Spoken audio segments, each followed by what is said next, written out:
Madame la ministre, je tiens tout particulièrement à vous remercier infiniment d'avoir accepté de consacrer à l'ECO, notre école à laquelle je suis si attaché, une part de votre temps que je sais.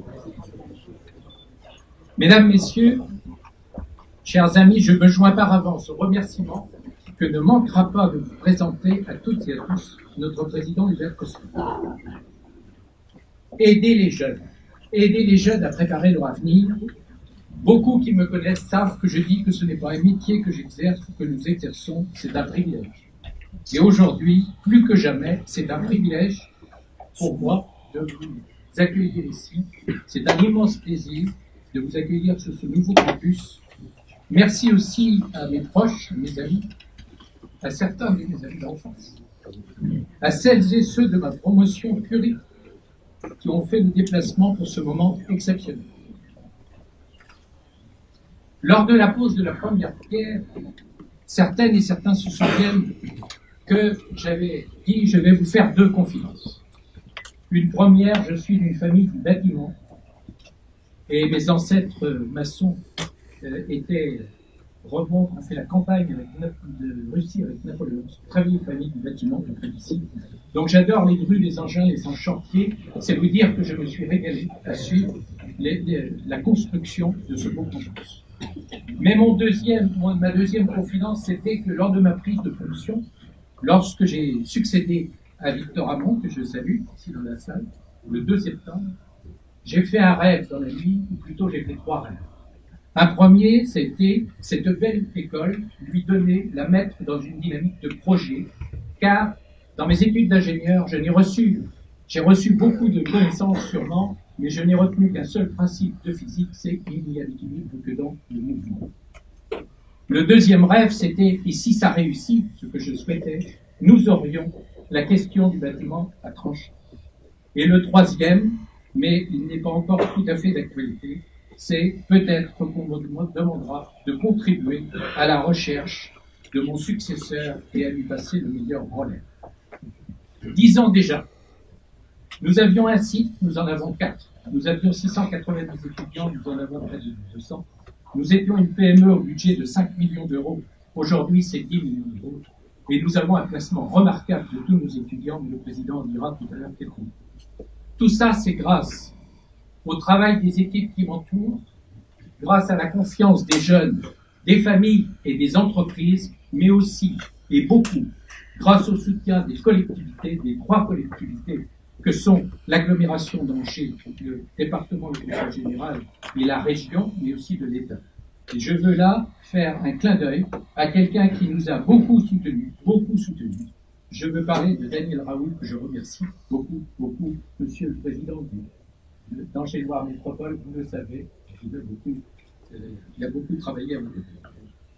En 2002-2003, nous avions construit un plan de développement pour cet établissement. Nous l'avons d'abord appelé « Rêvons le SCO 2010 ». Et les réflexes d'ingénieurs, le rêve, ça ne convient pas trop longtemps. Eh bien, nous l'avons appelé très vite dans l'année suivante « Construisons le SCO 2012 ». Nous y sommes, nous avons construit le SCO 2012. Mais comme je le disais au président il y a encore quelques heures, pour moi c'est du passé, alors maintenant construisons le SCO 2020. Je ne peux pas, avant de passer la parole au président, ne pas avoir une pensée émue pour le fondateur de cette école. Je vous remercie, monsieur Anthony, d'avoir accepté que le boulevard porte son nom, Jean Gentot, et je dois vous présenter un salut amical, et je sais qu'elle pense beaucoup à nous, de la part des 2 sœurs de Jean Gentot, qui est aujourd'hui 80 ans, et que nous avons tous visité il y a quelques heures. Jean Gentot nous a étudié le 15 avril 88. Merci de votre attention. Je vais passer la parole à notre président maintenant. Merci.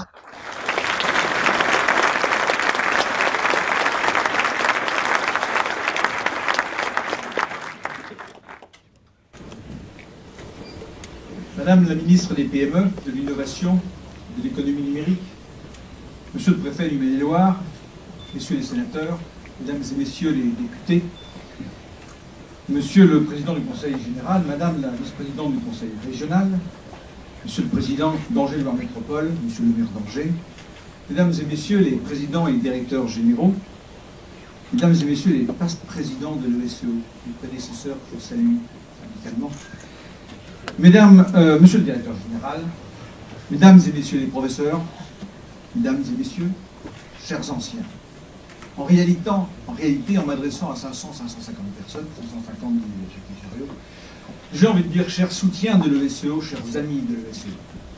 J'ai écrit 2 discours que je vais faire. Le premier tient en un mot, sourire. J'ai écrit que sourire aujourd'hui dans cette enceinte, c'est ce qui devait éclairer nos visages. Tous les étudiants qu'on a pu croiser depuis 24 heures, tous les professeurs que j'ai pu croiser, les anciens, vous-même, à l'arrivée aujourd'hui, je vous ai vu sourire. Et nous avons toute raison de sourire. Je vais vous donner une raison plus particulière encore pour sourire. En parcourant votre éphéméride ce matin, ça ne nous aura pas échappé, c'est de la Sainte-Fleur aujourd'hui.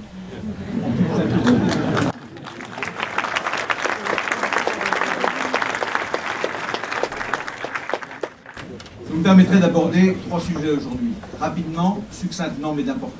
Le SEO, bien sûr, l'électronique, naturellement. La formation de nos jeunes, 2 messages, et j'adresserai quelques remerciements, mais je compterai sur le tien à ce moment. Alors le SEO, 1956, 56 ans déjà, 56 ans seulement. L'école a formé, a diplômé 4600 ingénieurs, et Jackie Chariot, le directeur, le précisait, ou le rappelait, je le précise, dans la presse ce matin, c'est 99% des jeunes qui ont diplôme en juin trouvent qu'un CDI en 2 mois. Plus modestement, je m'étais arrêté au chiffre de juin, avec 98% en 3 mois. C'est un beau métier que celui d'ingénieur. Nous n'avons pas de difficulté à les placer, je reviendrai tout à l'heure, sur ces chiffres. Le SEO, c'est Angers. Angers où nous avons su nous ancrer. Et nous le prouvons aujourd'hui. Les techniques avec le bas, c'est ça. On coupera ça au montage.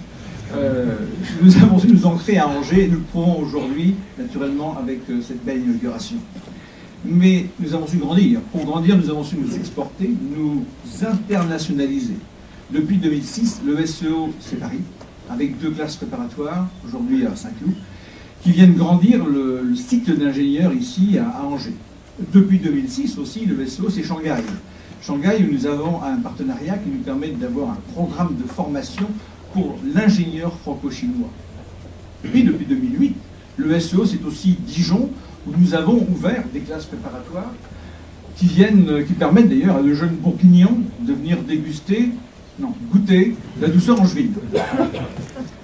Il y aura d'autres ouvertures, il y aura d'autres implantations, ce n'est pas un scoop, nous y travaillons, ce sera le SEO 2020, après bâtissons 2012. Le SEO travaille en partenariat avec 1000 entreprises et plus précisément avec un club entreprise où nous avons une centaine de sociétés de pointe. Le SEO, c'est aussi la recherche académique, c'est un centre d'excellence pour la formation de nos jeunes, c'est aussi Evaltech. Le SEO, c'est Evaltech, un laboratoire de recherche appliquée et un centre de transfert de technologie.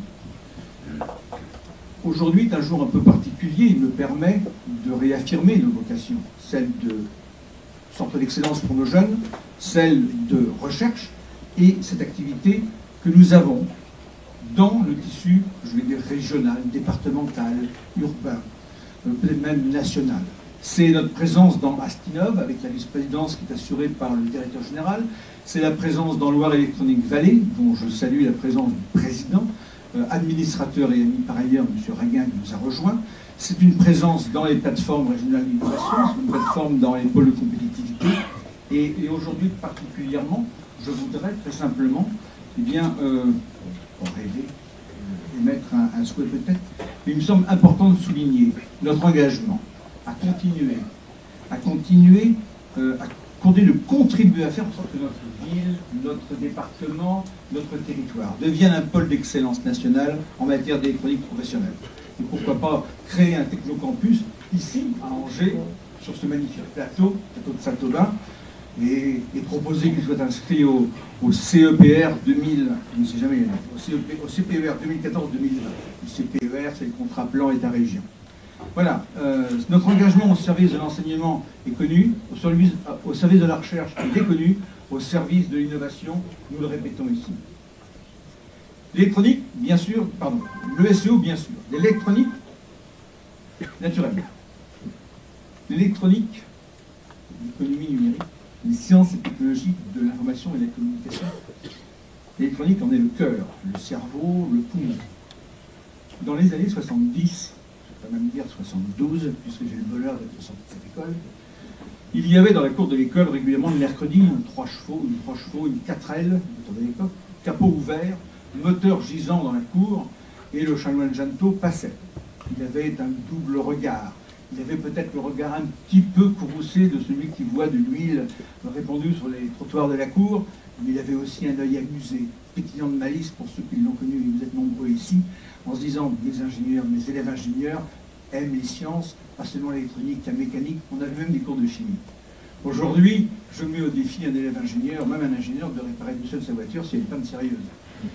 Les ordinateurs dans les garages ont remplacé la clé de 12. Le secteur des transports, pour que les voitures, les avions, prenez les cockpits d'un Airbus ou d'un camion. Le secteur des transports est devenu ce que j'appelle, je ne peut-être pas le néologisme, il est devenu électronico-dépendant. Est-il le seul? Bien sûr non. Madame la ministre, vous le savez, l'économie numérique nous place, nous, électroniciens, informaticiens, au cœur même de cette économie, puisque les smartphones, qu'on n'a bien évidemment pas oublié de couper en rentrant, si Orange, pendant 4 heures, ne peut pas nous donner le service, ça devient un drame national. Si nos gamins, on leur enlève leur Game Boy, c'est un drame familial. Tout le monde est devenu électronico-dépendant. Et là, vous êtes encore plus sensible. Le directeur, quand je lui ai dit ce que j'allais vous dire, il m'a dit, n'en dis pas trop quand même, c'est une liste d'horreurs que tu vas faire. En 2050, il y aura 3 fois d'hommes et de femmes plus âgés que moi sur la planète aujourd'hui. Vieillissement, une pathologie connue. Dans 2030, beaucoup plus proche, l'OMS dit qu'une personne sur 2 sera obèse. Ce sont des pathologies graves qui entraînent bien sûr des problèmes sérieux. Les prothèses intelligentes, les cœurs artificiels, les appareils d'autodialyse, les implants auditifs internes, les rétines bioniques seront autant de pièces détachées pour notre corps humain qui deviendra lui aussi électronico-dépendant. Alors ingénieur en électronique, ça a de la valeur. Mais ici, pas seulement ici sur le plateau de Saint-Aubin, ici depuis 1956, les dirigeants, les administrateurs, tous les administrateurs, le conseil scientifique, le conseil de perfectionnement, les professeurs, on n'inculque pas des valeurs. On a un rôle modèle et on prône des valeurs. Comme je sais que le temps passe, je vais aller vite sur ces valeurs, mais je voudrais que vous les reteniez facilement. On devrait mettre sur le fronton du bâtiment ou sur le fronton de chaque auditorium ou laboratoire le mot « oser ». Oser parce qu'un ingénieur, ça doit oser, doit prendre des risques. Pas seulement les ingénieurs. Et si on veut avoir une chance de gagner, d'avoir un succès quelque part, il faut risquer. Alors oser nous sert aussi comme moyen mnémotechnique. Retenez que le O, c'est l'ouverture. Ce sont les 4 valeurs dont je vais vous parler pour nos ingénieurs, en plus de leur jeu propre, bien sûr. Le O de l'ouverture, le S de la solidarité, le E de l'engagement, le R du respect. Et ça s'applique aussi bien aux autres, aux idées des autres. Un seul mot, j'aurais bien aimé détailler les 4, mais un seul, sur l'engagement. Puisque nous avons la chance vous avoir, Madame la ministre, et beaucoup de responsables politiques. À des temps perdus, j'ai regardé combien il y avait d'ingénieurs au Sénat, combien il y avait d'ingénieurs à l'Assemblée nationale, maire d'une grande ville ou au gouvernement, le vôtre et les précédents. Il n'y en a pas beaucoup. Donc j'encourage les ingénieurs, les plus jeunes, parce qu'à mon âge c'est un petit peu tard, mais j'encourage les jeunes ingénieurs de temps en temps à s'engager peut-être non seulement dans la vie professionnelle, ce qu'ils font et c'est leur métier, dans leur vie privée, c'est une base de la vie, dans la vie sociale, mais peut-être de penser aussi à la vie politique. Voilà ce que nous disons à nos jeunes ingénieurs. Je voulais conclure en disant qu'ils se comportent en leader, mais je pense que vous avez pu le vérifier les uns et les autres dans vos entreprises. Il me reste à adresser 2 messages en parlant de formation. Alors le premier, il y a 30 000 ingénieurs par an diplômés des différentes écoles en France. Et les experts s'accordent à dire qu'il en faudrait 40 000. Nous ne pouvons pas former 10 000 de plus par an à l'ESEO, mais nous sommes volontaires pour passer rapidement de 200 à 250. Le bâtiment est taillé pour cela, et nous aurons assez de créativité pour aller même au-delà. Le petit problème que nous avons, c'est que pour être étudiant ici, il vaut mieux avoir un bac S ou un bac STI. On a un programme spécial, spécifique, que nous avons créé ici à l'école pour les STI. Mais il nous faut des bacs S, il nous faut des bacs STI. Ils vont partout, c'est une belle formation royale, mais il nous en faut plus. Nous pouvons former plus d'ingénieurs. Dites à vos enfants, à vos neveux, à vos nièces, dites à vos petits-enfants, à tous les jeunes autour de vous, dites-leur que cette formation d'ingénieur est belle, qu'elle donne un métier, que ce n'est pas réservé aux garçons. Et à ce sujet, j'aimerais appeler à mes côtés mademoiselle Juliette Duhamel, justement la présidente des élèves. Ça, c'est pour voir si je suis belle. Donc, je vous présente Juliette Duhamel, présidente du bureau des élèves. Je suis ravi d'avoir à mes côtés, certes, mais l'année dernière déjà, nous avions une jeune fille présidente du bureau des élèves, Audrey Richard, qui était là. Vous vous en souvenez au moins, Madame Affelin, messieurs, Madame la ministre, je vous en ai parlé. C'était une jeune femme également qui était là, et toujours élève ingénieur, Audrey Richard. Nous n'avons pas assez de jeunes filles. Alors au moment où Bruxelles dit dogmatiser avec 40%, en imposant 40% de femmes dans les conseils d'administration, certains pays disent oui, certains pays disent non, je ne sais pas. Moi je pose la question simplement, pour qu'il y ait 40% de femmes dans les conseils d'administration d'entreprises qui marchent, il faut mettre des présidents ou des directeurs généraux d'entreprises qui marchent. Pour être une entreprise qui marche aujourd'hui, on met à la tête quelqu'un de compétent. Eh bien aujourd'hui, il faut être très clair, surtout dans notre économie à nous, les directeurs techniques, les hommes sont la responsabilité d'un produit, les femmes sont la responsabilité du produit, la R&D, le manufacturing, c'est souvent des ingénieurs. Et ils sont dans des postes de direction. Encourageons les femmes à venir dans ces formations, dans cette formation d'ingénieurs. Elles ne sont que 15-18%. Et 40% rêvés, il n'y a qu'un organisme au monde qui l'est, c'est le MIT d'Harvard. Un seul, c'est le MIT d'Harvard. Donc, je voudrais qu'il y ait plus de jeunes filles à venir, à faire des écoles d'ingénieurs. Je voudrais demander sa contribution à Juliette.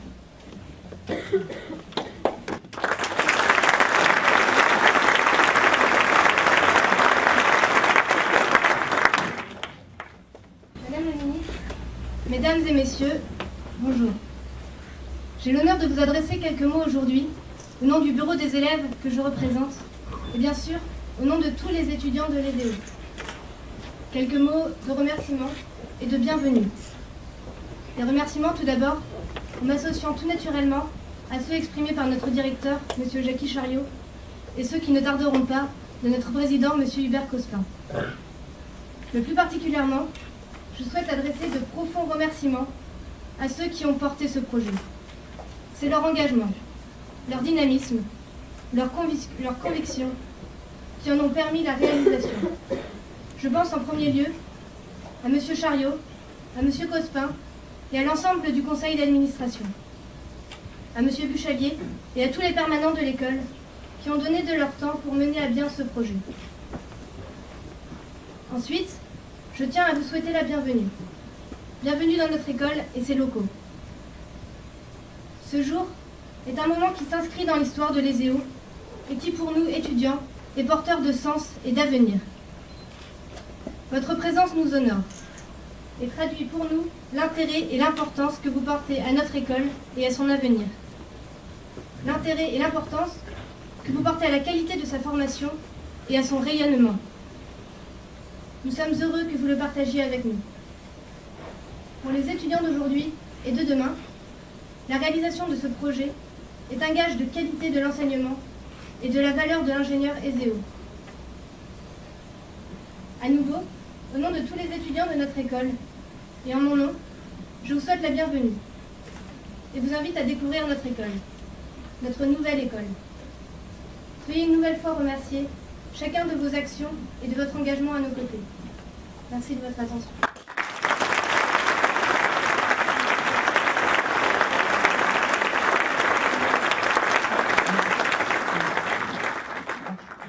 Merci Juliette. Il me reste, je l'avais promis, les remerciements. C'est la période, c'est le moment le plus sympathique. Je suis content que le directeur soit à mes côtés. Je reste à mes côtés.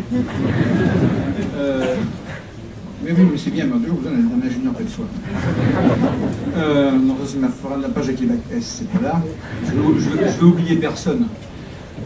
Il l'a déjà fait. Je veux m'associer, associer tout le conseil d'administration au remerciement du directeur, à nos trois, j'aime pas dire trois conseils, au conseil régional, au conseil général et à Angers-Nord Métropole. C'est magnifique ici, tout le monde a le sourire. Soyez remerciés parce que cette subvention, c'est un engagement renouvelé pour nous de contribuer à la formation dans l'excellence pour nos jeunes. Merci à vous. Je veux remercier les administrateurs du conseil. Ils ont été mentionnés, je crois que Juliette en a dit, c'est très bien. Merci aux administrateurs de l'école, à mes collègues du conseil, pour votre soutien, vos contributions, votre critique positive mais systématique pour nous faire avancer, le bureau, Jackie, Chariot et moi.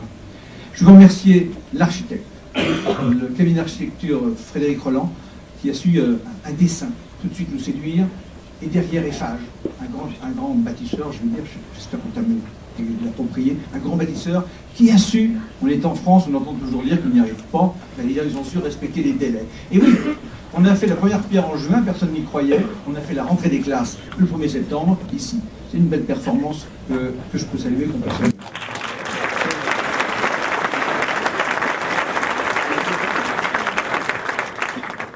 J'associe au cabinet et à Eiffage, bien évidemment, tous les cabinets d'expertise qui vous ont aidés et tous vos sous-traitants. Vous ne manquerez pas de les saluer. Je voudrais saluer la Sarah, notre assistant en maîtrise d'ouvrage, l'assistant à la maîtrise d'ouvrage, l'assistant, je dirais un mot tout de suite.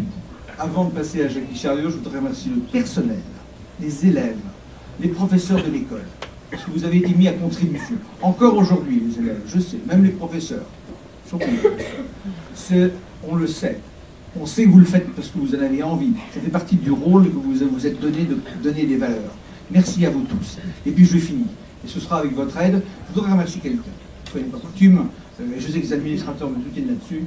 Écoutez, on a un directeur général, je souhaite qu'il y en ait beaucoup dans l'université, dans les écoles en France, qui a été infatigable, qui a été brillant, à la fois dans la conduite des affaires de l'école, on a encore des beaux résultats, et dans la conduite de ce projet. Merci à mon ami le directeur général, merci à monsieur Jackie Chariot.